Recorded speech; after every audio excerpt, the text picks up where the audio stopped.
예술가가 그림을 그릴 때 그 그림에 표현하는 하나하나는 다 상징적인 의미가 있습니다.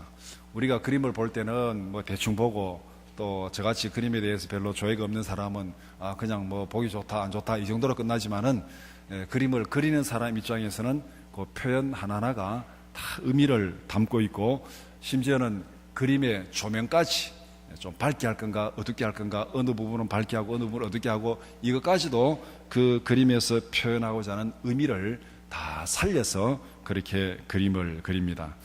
예를 들면은 우리 교회 현관에 들어오다가 벽에 이 탕자의 귀향이라는 그 그림이 벽에 이렇게 있습니다.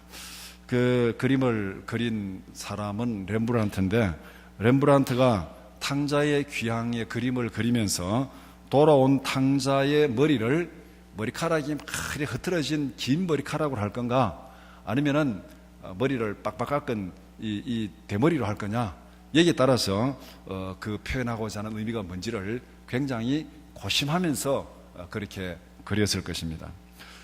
보통 이 탕자의 귀향 그림 보면은 이 머리카락을 막 흐트려 가지고 막 이렇게 산발해 가지고 돌아오는 그런 모습이 많은데, 이 빡빡 깎고 이렇게 그린 그림은 흔하지 않습니다. 근데 이 렘브란트가 이렇게 머리를 빡빡 깎은 걸로 표현한 것은 탕자가 아버지를 떠나서 이방에서 고생하고 돼지우리로 쫓겨나고 돼지와 함께 뒹굴면서 살아가는 그 모습에서 아들로서의 신분은 다 지워지고 머리가 다 깎이고 아들로서 신분은 다 지워지고 번호표만 남은 죄수의 모습으로 돌아오는 그 아들의 모습을 그렇게 그린 것이 그 머리를 다 깎고 그렇게 표현한 것입니다. 이와 같이 그림에서 표현 하나하나가 굉장히 중요한 그런 상징적인 의미를 가지고 있습니다. 이런 상징적인 의미로 기록된 부분이 성경에서는 특별히 이 출애굽기, 레위기에 기록된 성막과 제사 제도, 이런 것들이 다 이런 상징적인 의미를 가지고 기록되어 있습니다. 출애굽기에 보면은 하나님은 모세에게 성막의 설계도를 상세하게 설명합니다. 성막의 구조와 색깔, 기물 하나하나 하나님이 설명하시는데, 거기에는 나름대로 중요한 상징적인 의미가 있다는 것입니다. 모세와 백성들은 하나님의 지시대로 성막을 건축했습니다. 이 광야에 세워진 성막이 나중에 솔로몬에 의해서 성전으로 그렇게 건축이 됩니다. 오늘 함께 읽은 부분은 이 성막의 그 설계도를 설명하는 부분 중에 하나인데, 출애굽기 27장 9절에서 19절은 특별히 성막의 뜰에 대해서 설명하고 있습니다. 뜰을 구분하는 울타리와 그 울타리에 문을 하나 내는데 그 문, 그러니까 울타리와 문, 이렇게 구분해서 뜰을 이렇게 구분하는, 이것이 오늘 본문의 핵심입니다. 그러니까 읽어보면은 뭐 어떻게 기둥을 세우고 기둥은 몇 개고 노수로 하고 받침은 은으로 하고 성막 이장을 들고 이렇게 울타리를 쳐서 어떻게 하라는 겁니까? 뜰을 만들어라. 뜰을 만들고 거기에 문을 하나 내라. 이것이 오늘 본문에서 말하고 있습니다. 그리고 보면은 오늘 본문에 설명하고 있는 성막의 뜰은 길이가 100규빗, 너비가 50규빗 되는 직사각형 모양입니다. 우리가 100규빗 하면은 이 척도를 잘 모릅니다. 기본적으로 규빗은 이렇게 보면 팔꿈치에서부터 손목까지 여기 한 규빗입니다. 옛날에 자가 없을 때. 그래서 대충 45cm 정도 그렇게 계산을 합니다. 그러니까 100규빗이면은 45m, 그리고 너비가 50규빗이면은 22.5m. 우리 교회당 건물보다 조금 큰 울타리 쳐놓은 그런 규모라 생각하면 됩니다. 그래서 제가 45m 곱하기 22.5m 나누기 3.3제곱미터 하니까 몇 평 정도 나오냐? 306평이 나옵니다. 306평. 우리는 평수에야 딱 물이 딱 들어오잖아요. 성막에 울타리를 딱 쳐놓은 그 안에 공간이 306평이 되는 직사각형이다. 거기에 성막이 뜰이고 그 안에 성소가 있고 건물이 있고 성막이 뜰이고 이렇게 구성이 되어 있습니다. 이 경계는 기둥을 세워서 세마포 휘장으로 울타리를 만들었습니다. 세마포는 이 말 그대로 이 300포인데 우리나라에서 예를 들면 안동포는 색깔이 누렇잖아요. 그 다음에 한산 모시는 색깔이 어떻습니까? 흰색이죠. 그러니까 세마포는 한산 모시와 같다, 그렇게 생각하시면 되는 거예요. 흰색으로 이렇게 울타리를 쳤다. 그 다음에 성막의 출입문은 외부에서 성막으로 들어가는 출입문은 동쪽에 하나만 설치했습니다. 문의 넓이가 20규빗, 한 9m 정도 되는 문의 넓이, 중간에 이렇게 기둥을 세우고, 그 다음에 문은 청색, 자색, 홍색 실과 가늘게 꼰 배실로 휘장을 만들어서 문을 가리었습니다. 그래서 이 세마포로 둘러치고 그 다음에 문에다가 휘장을 해서 사람들이 갈 때는 휘장을 젖히고 들어가는. 그래서 요새 문에다 휘장을 친 뭐 있습니까? 쉽게 말하면 문에다 커튼을 쳐놨다는, 커튼을. 여러분들 집에서 보통 뭐 거실에서 주방으로 들어갈 때 옛날에 보니까 커튼 친 집도 있는데 요새는 그런 거 다 없더라고요. 예전에는 커튼 탁 쳐가지고 커튼 딱 열고 집 들어가고. 근데 요새 이 성막들에 있는 문에 이 휘장을 쳐놓은 이런 문들이 비슷한 거를 제가 이래 운전하다가 보니까 있더라고요. 어디냐면은 모텔 주차장 들어갈 때. 그게 보면 이래 보니까 이래 들여놨더라고요. 뭐 여러분들은 잘 안 들어가서 잘 모르겠죠. 지나가다 보면 그렇게 보이잖아요. 뭐 그런 형태로 만들어졌다, 그렇게 생각하면 됩니다. 그리고 거기에 청색, 자색, 홍색, 그 다음에 흰색 수를 놓아가지고 이렇게 4가지 색깔을 수를 놓은 그 휘장을 둘린 거예요. 그러니까 전체가 흰색인데 그 출입구는 색깔로 수를 놓은 휘장을 둘렀으니까 출입문이 쉽게 보이겠습니까? 보이지 않겠습니까? 쉽게 보이죠. 그러니까 누구든지 성막에 들어가서 제사할 출입문이 어딘지를 금방 찾을 수 있도록 그렇게 색깔을 수로 놔가지고 그 휘장을 만들었다, 그렇게 말하고 있습니다. 그래서 뜰과 문을 통해서 하나님께서 표현하시고자 하는 상징적인 의미가 무엇인가, 그것이 오늘 본문에서 우리가 살펴봐야 됩니다. 하나님 뜰은 이렇게 만들고 둘레 휘장을 치고 문은 이렇게 만들어라, 이렇게 하는데 뜰과 문을 통해서 하나님이 무엇을 표현하고자 하는가. 성경의 전체 흐름을 보면은 성막은 궁극적으로 예수 그리스도를 상징한다, 이렇게 말하고 있습니다. 성막, 구약에 있는 성막 제사제도, 이것은 궁극적으로 예수 그리스도를 상징하는 것이다. 성막은 하나님께서 상세한 설계도를 모세에게 지시했습니다.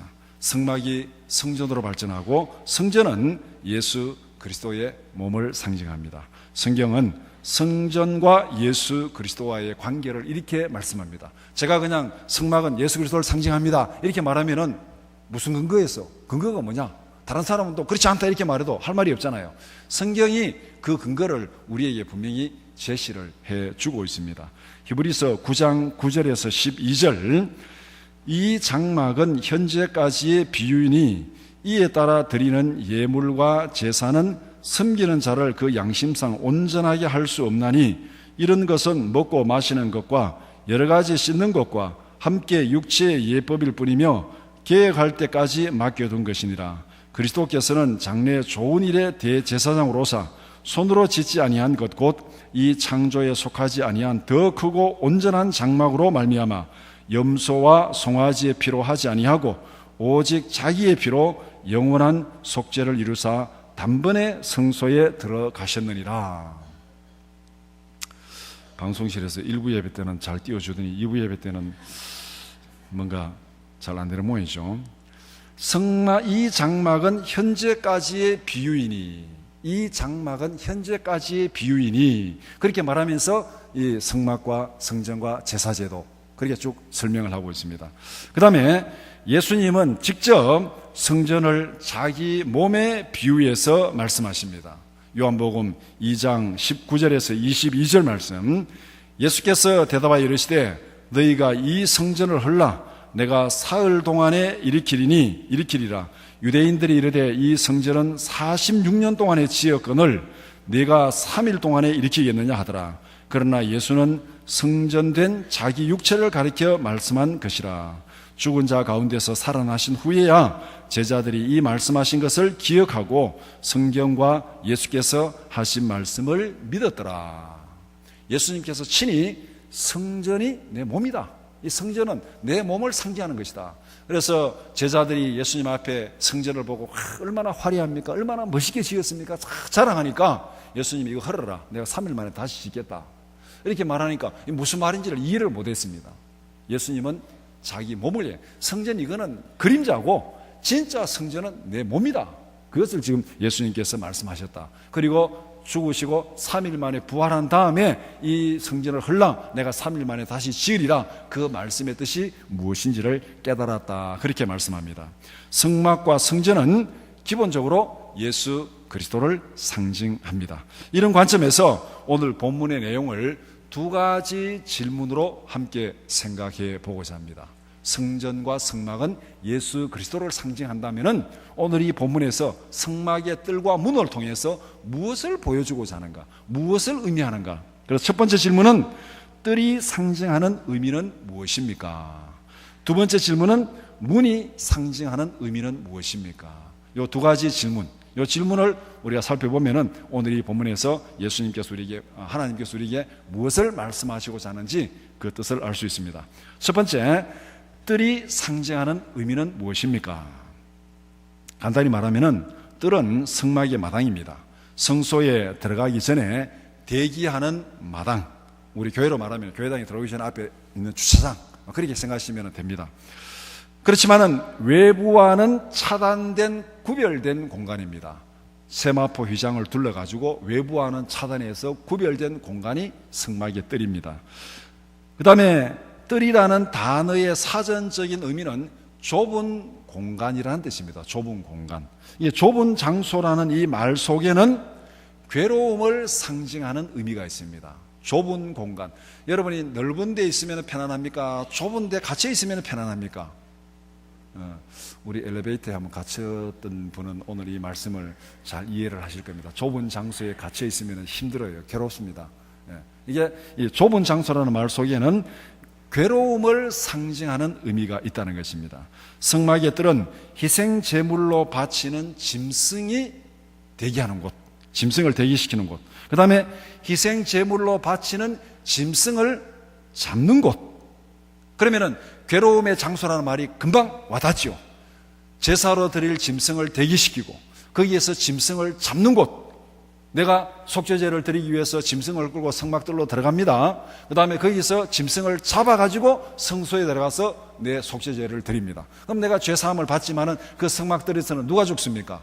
내 죄를 대신해서 짐승이 죽는 곳이에요. 괴로움의 장소입니까? 즐거움의 장소입니까?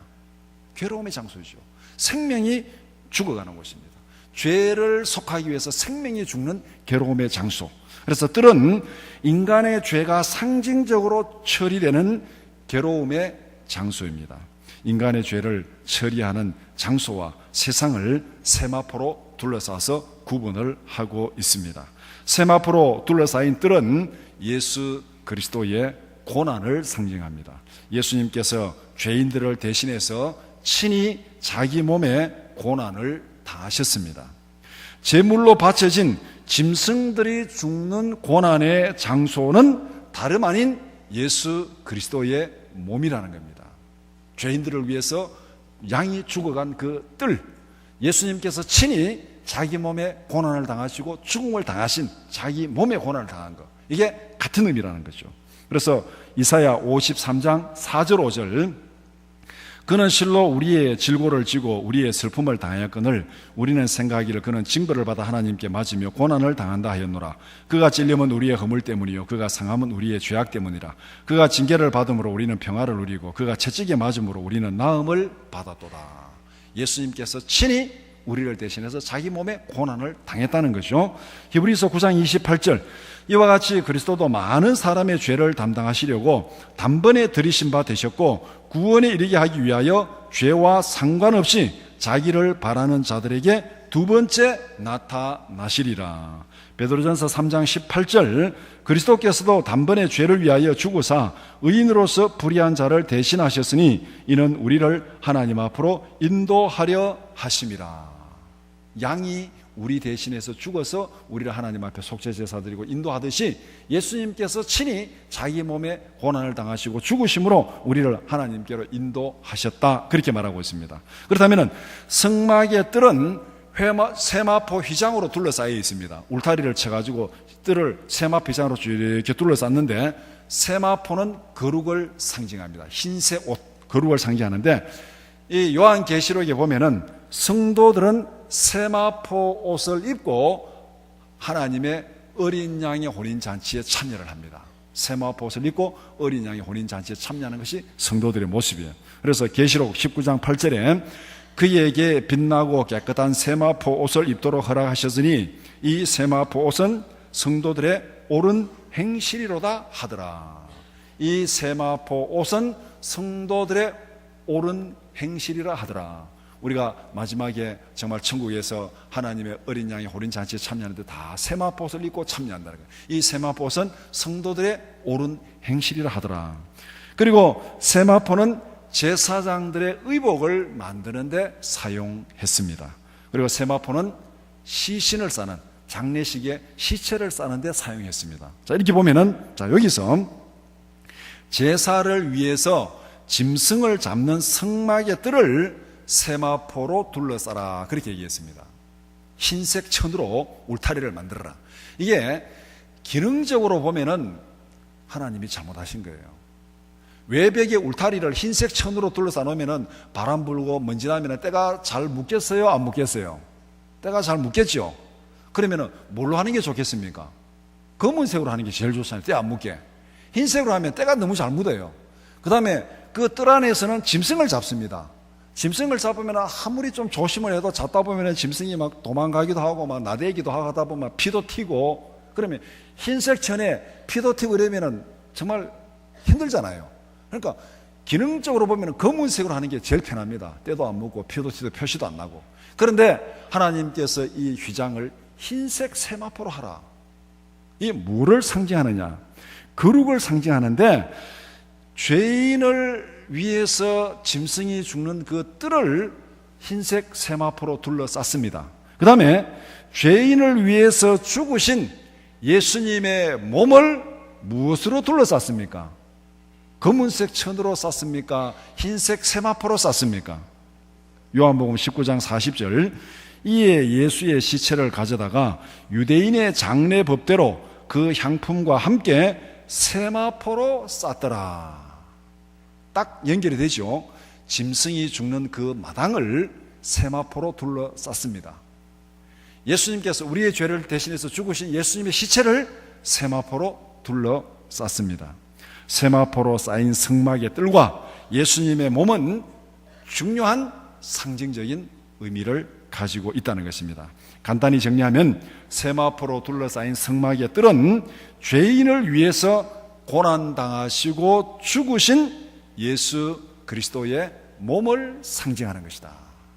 그래서 기능적으로 맞지 않지만은 흰색으로 둘러싸가지고 그렇게 하라.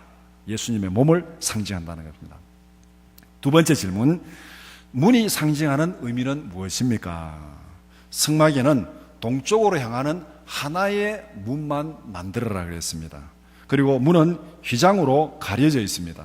예배자들은 이 휘장을 젖히고 성막들로 들어갑니다. 문에다가 이제 커튼을 다 쳐놨으니까 커튼을 열고 그리 들어가는, 이게 이제 이 성막의 구조입니다.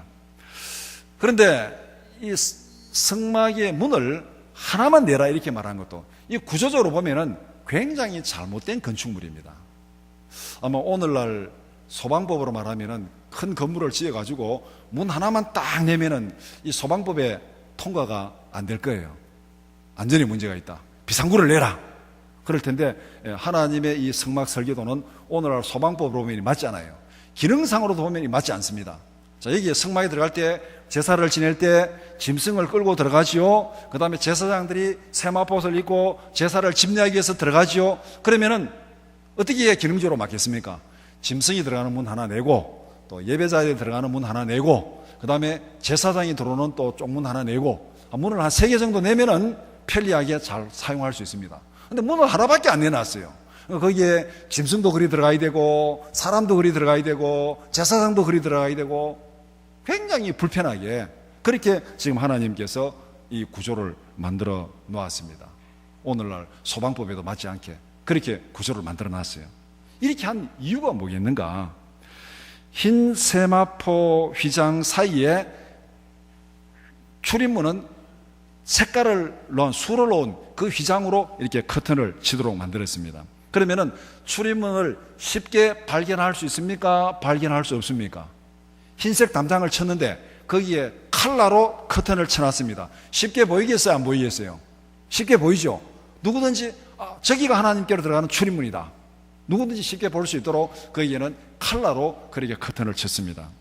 휘장은 청색, 자색, 홍색 실과 흰색 배실로 수를 놓았다. 그렇게 말합니다. 그러면 문은 하나님께로 나아가는 유일한 통로인 예수 그리스도를 상징합니다. 기능적으로는 맞지 않지만은 문을 하나만 내라. 짐승도 그리 들어가고 사람도 그리 들어가고 제사장도 그리 들어가고 다른 문은 없다. 이것이 성막에서 하나님이 주신 설계도입니다.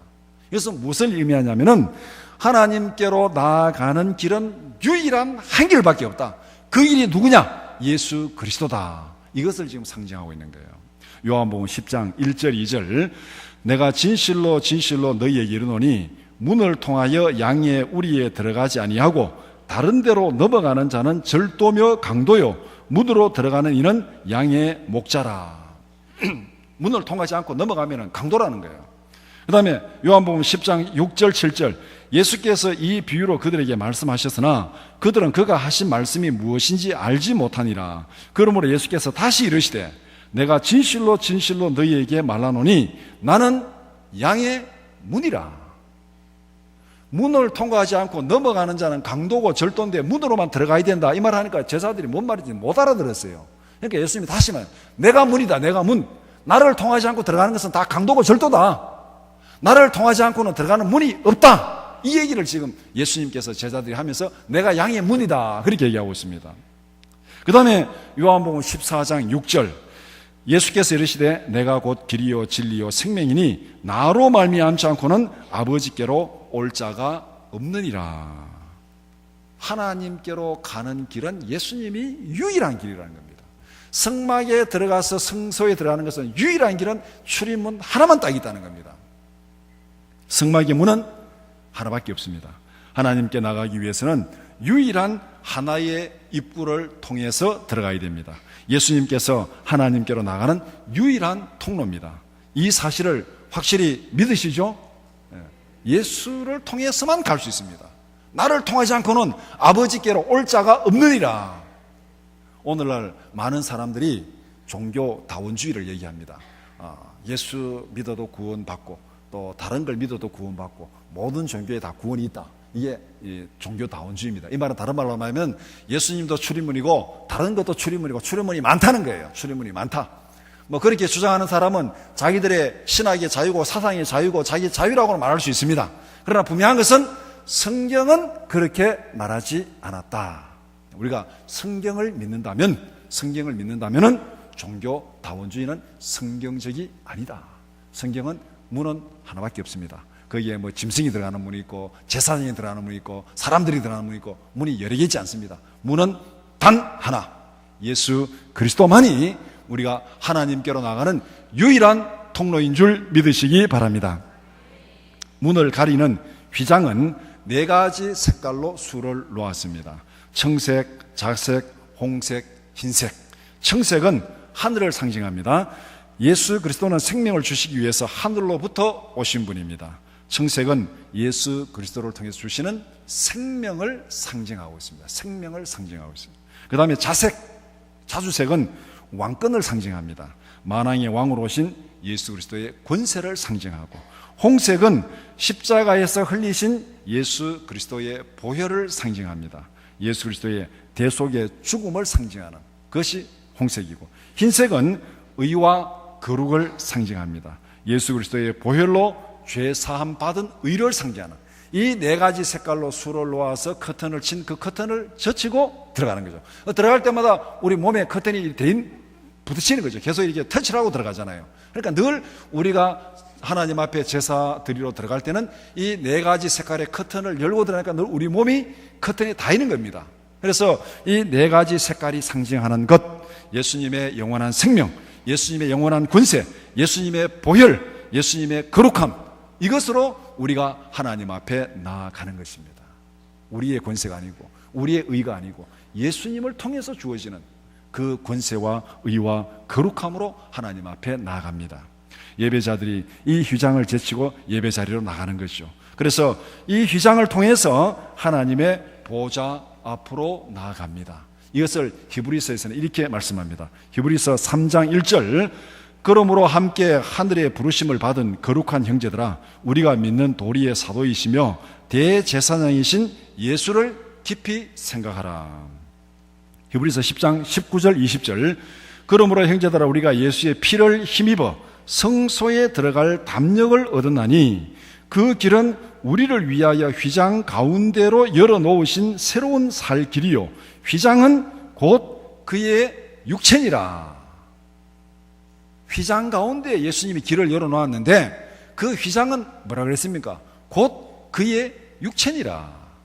예수님께서 우리를 위해서 대신 피를 흘리시고 우리를 위해서 속죄하시고, 그래서 예수님의 그 거룩함을 힘입어서 우리가 하나님 앞으로 나아간다는 것을 말씀합니다. 우리는 예수님이 흘리신 십자가의 보혈을 통해서 하나님께로 나아갑니다. 예수님의 십자가의 보혈이 우리를 모든 죄에서 깨끗하게 하셨습니다. 십자가의 보혈을 힘입어서 하나님께 담대히 나아갈 수 있습니다. 예수님이 흘리신 십자가의 보혈에 의지해서 날마다 하나님의 은혜의 보좌로 나가는 여러분들이 되기를 축복합니다. 다른 길은 없습니다. 다른 길은 없습니다. 다른 길이 없다는 게 중요한 것이 아니고 하나님이 길을 열어주셨잖아요. 길을 주신 게 중요한 겁니다. 다른 길을 없다니까 사람들이 꼭 거기에 시비를 겁니다. 왜 그 길로만 들어가야 되느냐, 다른 길로 가면 왜 안 되느냐 이러는데, 그 길이 길이라는데 왜 다른 길로 가야 됩니까? 유리 들어가면 된다는데 왜 그 길로 안 들어가고 다른 길로 가야 돼요? 꼭 삐딱하게 말하는 사람은 그렇게 얘기하잖아요.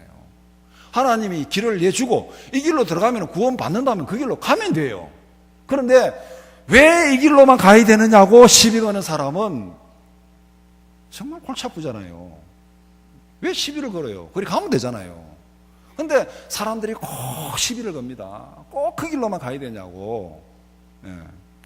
시비는 정말 하나님 앞에 가서 거시기 바랍니다. 하나님은 유일한 한 길을 우리에게 주셨습니다. 말씀을 정리해 봅시다. 하나님이 주신 성막은 예수 그리스도를 통해서 이루어지는 구원을 상징합니다. 성막에는 문이 하나밖에 없습니다. 하나님의 보좌로 나가는 길은 오직 예수 그리스도밖에 없습니다. 우리는 예수 그리스도 안에서 하나님과 만날 수 있습니다. 예수님을 거치지 않고서는 하나님과 만날 방법이 없습니다. 예수님이 흘리신 십자가의 보혈로 죄사함 받았습니다. 예수님을 믿음으로 구원받고 하나님의 자녀가 되었습니다. 예수 이름으로 하나님 앞에 담대히 나가서 기도할 수 있습니다. 예수 그리스도가 은혜의 보좌로 나가는 유일한 길입니다. 이 사실을 확실히 믿으시기 바랍니다. 우리가 하나님 앞에 나가서 기도하는 것도요, 우리의 힘으로, 우리의 권세로, 우리의 능력으로 하는 거 아니에요. 예수 이름으로 나가는 거예요. 우리가 기도할 때 마지막 뭐라고 마무리합니까? 예수 이름으로 기도드립니다. 이게 중요한 거예요.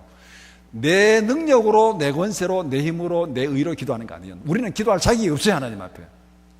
예수님이 우리를 대신해서 피 흘려주시고 우리를 속죄하시고 우리를 의롭다 하시기 때문에 우리는 예수 이름으로 기도하는 겁니다. 예수 이름으로 기도하는 거. 예수님만이 하나님의 은혜의 보좌로 나가는 유일한 길이고 예수만이 우리가 하나님 앞에 기도할 수 있는 유일한 길입니다. 그래서 우리가 기도할 때 그냥 마지막에 할 말이 없어서 예수 이름으로 기도합니다 아니고 예수님만이 유일한 길이라는 거예요. 제가 고등학교 다닐 때 그때 우리 고등학생들 사이에 아주 재미있는 뉴스가 하나 있었습니다. 옆에 학교가 이제 흔히 말하는 미션스쿨 기독교 학교인데, 기독교 학교는 이제 일주일에 몇 번씩 체프를 드리잖아요. 중간에 이제 예배를 드리는데, 학교에서 예배를 드리니까 학생회장이 가서 기도하고 하잖아요. 그래서 고등학교에 이제 학생회장이 이제 기도를 하는데, 이놈이 교회는 안 다니고 학생회장이 됐으니까 기도는 해야 되고, 그래서 자기 나름대로 이제 기도를 탁 써가지고 쪽지를 써가지고 주머니 탁 넣어가지고 이제 준비를 한 거예요. 그러다가 이제 아침에 가서 학교 갔다가 또 한두 시간 맞추고 중간쯤 이제 체포를 들어갔는데 기도하러 또 올라가서 주머니 뒤지니까 종이가 없어요. 난리 났잖아요, 이제. 딱 가서 준비를 하고 주머니도 딱 했는데 없어진 겁니다, 이게.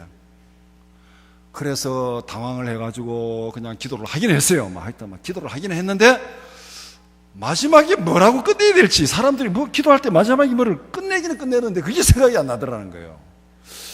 마지막에 뭐라고 하고 기도 다 했는데 사람들이 아멘을 하지 않는 거예요. 안 끝났잖아요 지금. 어떻게 해야 되나, 이거를 마무리를 어떻게 해야 되나. 아무리 가만히 있어도 아멘을 안 하니까 이게 마지막에 뭐라 하지 하다가 하나님 안녕히 계십시오 그랬다는 거예요. 그러니까 아멘이 아니고 징후처럼 다 웃어버렸다는 거예요. 그게 제가 다닐 때 그때 고등학교 뉴스거리가 돼가지고 어느 학교 체포를 드리는데 그런 일이 있었더라. 그런데 그러니까 우리가 기도할 때 마지막에 예수 이름으로 기도합니다, 이게 중요한 겁니다. 예수님만이 하나님께로 나가는 유일한 길이고 은혜의 보좌로 나가는 유일한 길이다.